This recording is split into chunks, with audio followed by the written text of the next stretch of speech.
11 minggu telah berlalu sejak 7 Oktober dan Israel masih gagal dengan misinya untuk menghapuskan Hamas. Apa yang Zionis berjaya lakukan ketika ini hanyalah membunuh lebih 20,000 insan tidak berdosa di Palestin dan mengusir jutaan penduduk negara itu dari tempat tinggal mereka.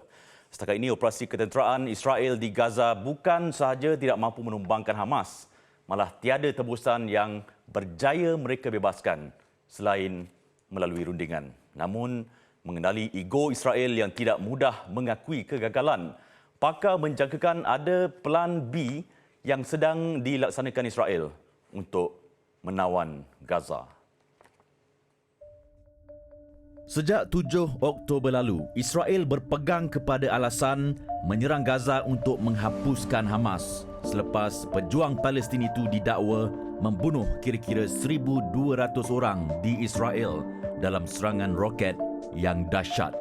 Lebih 2 bulan telah berlalu, tiada sebarang tanda perang akan tamat atau Israel berjaya dengan misinya walaupun Gaza telah mengalami kehancuran teruk. Keadaan di Gaza yang ramai anggap seperti neraka di bumi akibat serangan Israel mula menimbulkan persoalan pemerhati antarabangsa mengenai rancangan lain Zionis di Gaza.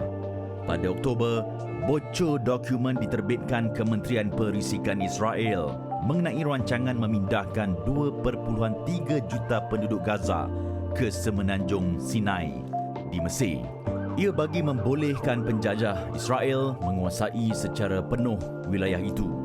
Seorang profesor di Universiti Turin, Lorenzo Camel, berkata rancangan itu tidak mudah dilaksanakan kerana kehidupan kini tidak seperti tahun 1948.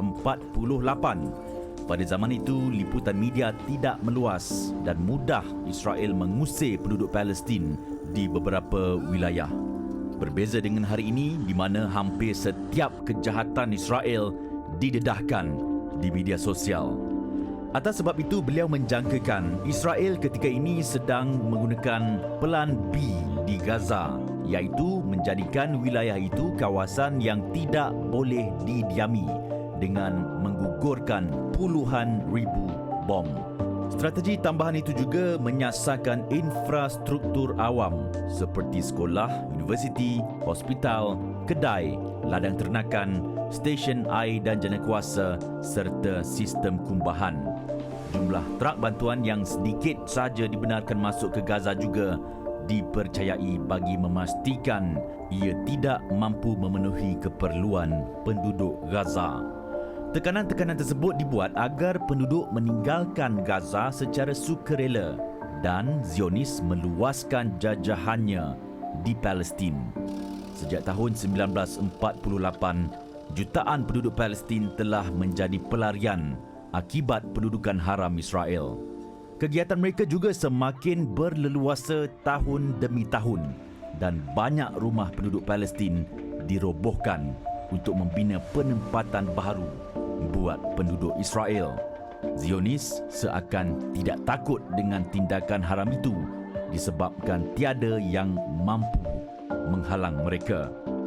Rakyat Palestin kini bukan sahaja kehilangan insan tersayang, malah mereka berkemungkinan akan hilang tanah air tercinta.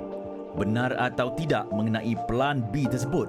Apa yang menjadi persoalan ketika ini ialah kenapa Israel dibenar melakukan tekanan-tekanan tersebut tanpa dihalang atau disekat kuasa besar dunia serta agensi antarabangsa.